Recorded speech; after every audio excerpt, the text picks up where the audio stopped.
The Biden administration admits it missed the mark on record inflation. There have been a huge series of shocks to the economy that we didn't anticipate. Now the White House has new proposals to bring down costs. The good news is that some of them we can do directly with our executive authority. This is in quite literally every neighborhood, every community across our state. Colorado law enforcement is addressing the state's fentanyl crisis. The steps they're taking to get the deadly drug off the streets. O'Connor slides it across. And two high-powered offenses go back and forth in the Western Conference Finals. The Avs set a playoff franchise record to take Game 1. It's the pace we expected, no questions. Fastest team that we played against.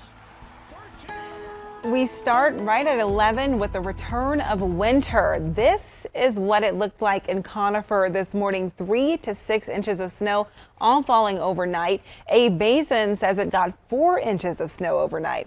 But the snow won't last. The rain and the snow is slowly moving out of Colorado. On the left, you're looking live from downtown Denver, where we're seeing some low-hanging clouds. And on the right is I-70, just west of Vail. The sun already out there, looking good out there too. Katie LaSalle joining us now. And Katie, once the skies clear, we could see those temps climb. Yeah, we'll be back to around 60 degrees this afternoon, but a good dose of wet weather for us here across the Front Range and Plains. We are starting to dry out here in Denver. You will find some damp roadways, but the shower activity has ended. Further off to the west, still picking up light snow over higher terrain. A live look from Rocky Mountain National Park. Jessica said it, around 3 to 6 inches in places into the foothills near Conifer, Evergreen, and Genesee. That equates to around an inch of moisture, and we are seeing some rain still moving east out toward the border near Ray. Now your futurecast showing will stand under a mostly cloudy sky through the mid-morning hours. Then later on this afternoon and evening, a high of around 60 degrees. Tomorrow we'll wake up to temperatures in the 40s and a nice warm up in store for our Thursday. More on your extended forecast still to come.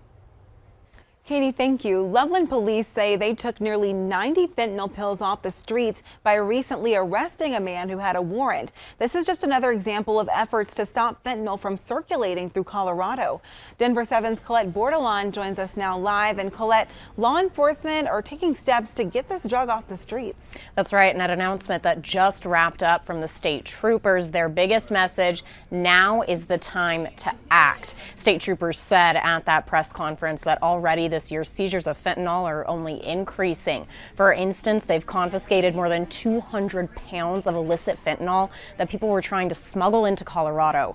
And tomorrow, Denver's mayor and Colorado's attorney general will begin a 2-day summit on fentanyl, looking at how to best fight the crisis.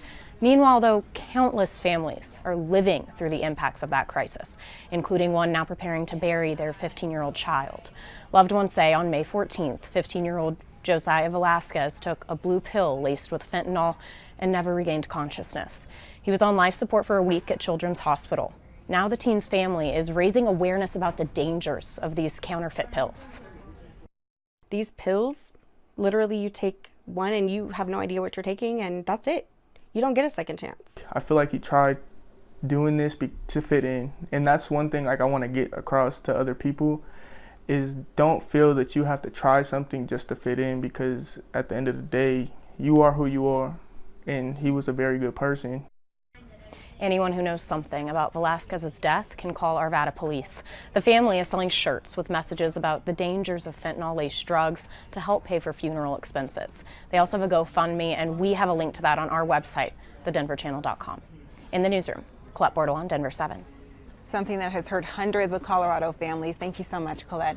New at 11, a Denver teen is dead days after being pulled from a hotel pool in Phoenix. 13-year-old Daryl Blackman and his youth football team, they were celebrating a tournament victory when he went under the water Saturday evening. A GoFundMe account has been set up to support Daryl's family. The partner of former Aurora Police Chief Vanessa Wilson will make her court appearance on Monday. Robin Nasita is accused of making a false child abuse report about City Council member Danielle Jurinsky. Jurinsky believes it was retaliation for comments that she made about the former chief. Denver and Boulder County are testing election equipment ahead of the June primary. The tests are required by state law to ensure the equipment records and counts votes properly. These are conducted before every election. The primary is on the 28th. The nation's top cybersecurity agency is warning about vulnerabilities with voting machines from Denver-based Dominion voting systems. The agency says there's no evidence the security issue it found was exploited. Dominion's voting systems have been in the spotlight by people who believe a false narrative that the 2020 presidential election was stolen from former President Donald Trump. State and federal election officials say there's no evidence supporting the claim of widespread election fraud and no evidence Dominion equipment was manipulated. The U.S. is sending advanced and high-tech rockets and ammunition to Ukraine. It's part of a new $700 million aid package for the country. And as Ian Pannell reports, the equipment comes as Russia makes gains in eastern Ukraine. Overnight, the US committing to provide Ukraine with advanced weapon systems in their fight against the Russian invasion. Among the new weapons, the Biden administration will send HIMARS, a mobile artillery rocket system capable of traveling around 48 miles. Just last week, Russia's foreign minister warned the US that providing Ukraine with these type of weapons is an unacceptable escalation because they could hypothetically be used to strike Russia. President Biden, writing in a guest essay for the New York Times, "We're not encouraging or enabling Ukraine to strike beyond its borders. We don't want to prolong the war just to inflict pain on Russia."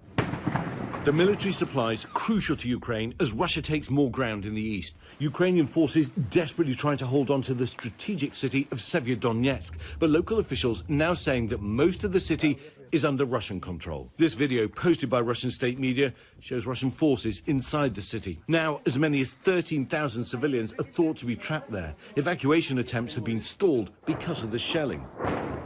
And as Moscow looks to take control of the Donbass, Russian forces bombarding towns, villages and cities across the region. We go inside the trenches in the Donbass with Ukrainian forces as they prepare to defend their homeland. The Russians now are only a few miles away from this position. As you can see, they've dug into their trenches here. We're hearing the sound of artillery outgoing. This area is coming under increasing fire. As the fighting in the east intensifies, crowds of civilians forced to flee. Just outside of Kharkiv, buses taking civilians to safety away from the front lines. All eyes will now be on Russia's response to President Biden's announcements of these advanced weapon systems. Moscow has been saber-rattling for some time now about military support from America and others, but so far it hasn't followed through on any of its threats. But there is always a clear and present danger here that this war could still escalate further. Ian Pannell, ABC News in Kyiv, Ukraine. Russia is responding to the U.S. sending weapons to Ukraine. A Kremlin spokesperson accused the U.S. of purposely adding fuel to the fire. The Biden administration is launching a month-long effort to focus more on the struggling U.S. economy. The president listed a number of proposals that includes clean energy tax breaks, improving infrastructure, and lowering the cost of child care. Consumer prices have jumped more than 8% in the past year, and gas prices continue to go up. The White House and the Fed had previously said inflation was temporary as the U.S. emerged from the pandemic.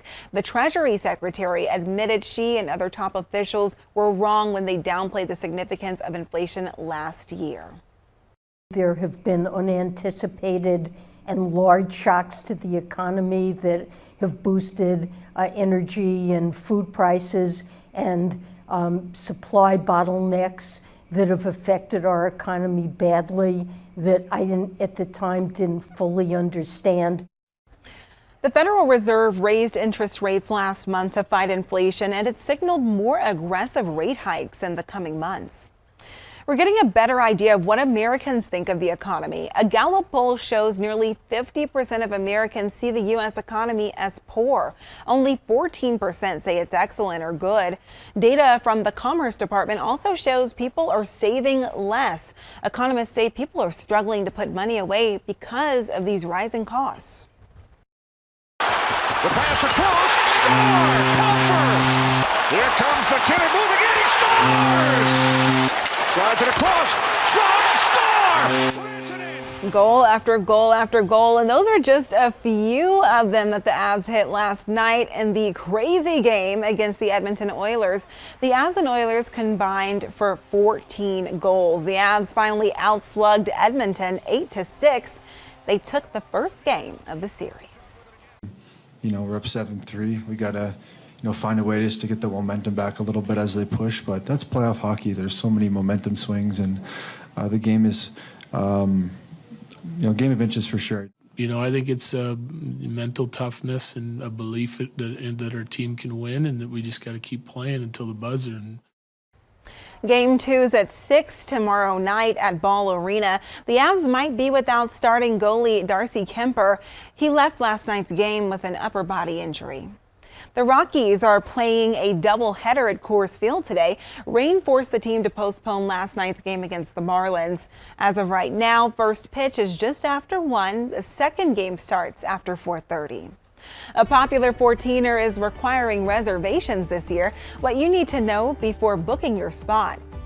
Contact Denver 7 has been hearing from people who've had to pay thousands of dollars to get their cars back from impound lots. Now there's a plan to bring down those costs.